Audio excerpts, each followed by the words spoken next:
Hello everyone. Today I'd like to give you a short understanding of the view of children on this world.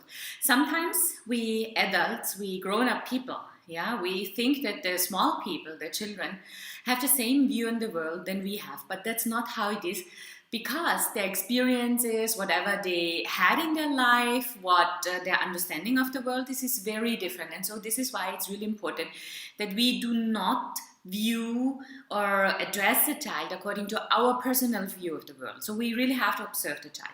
Maybe I'll give you 3 examples from my life.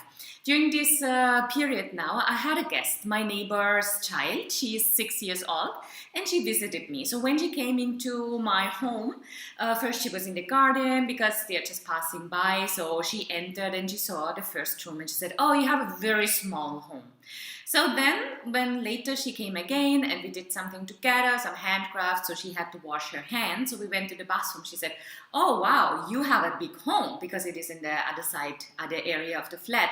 So her view with 6 years on the world, on the ability to see how big is an environment is very different than if a grown-up would enter the first time and in first view know, okay, there's something going on because there's a hall.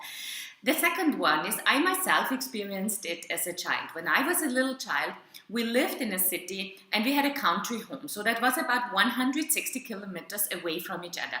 So when we sat in a car going back to our home in the city, what was interesting is it took so long. For me, that was kind of, number one, I always vomited, but the second also, it was so time consuming. I had to sit still and I had a feeling we drive forever. And I think already after 20 kilometers, I started asking my mom, "Mommy, when do we arrive?" And so that was going on. So then we moved away from one place, and when I went to that place again, so in that city where we lived at that time, many years later, after 10, 20 years, when I was a young adult, we got in the car, we drove there, and it was kind of, what? Are we already here? I remember it being such a long drive. So the view was very different. The perspective, the way of how I saw the entire thing was very different.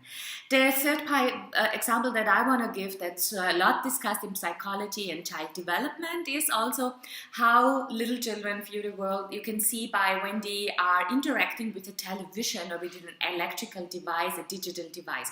For example, if you have a candle in the television, a 2 or 3-year-old child would go there and try to blow the candle off because they cannot understand yet that this is not real, that this is just in a television. So please have in mind when you interact with young children, depending on the age, the younger, the less experiences they had in their life, the less they understand the world in its complex way.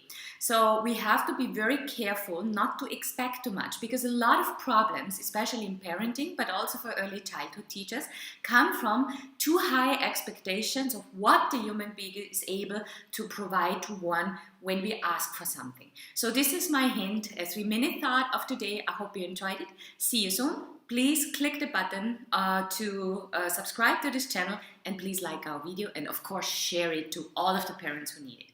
I wish you a beautiful day. See you soon.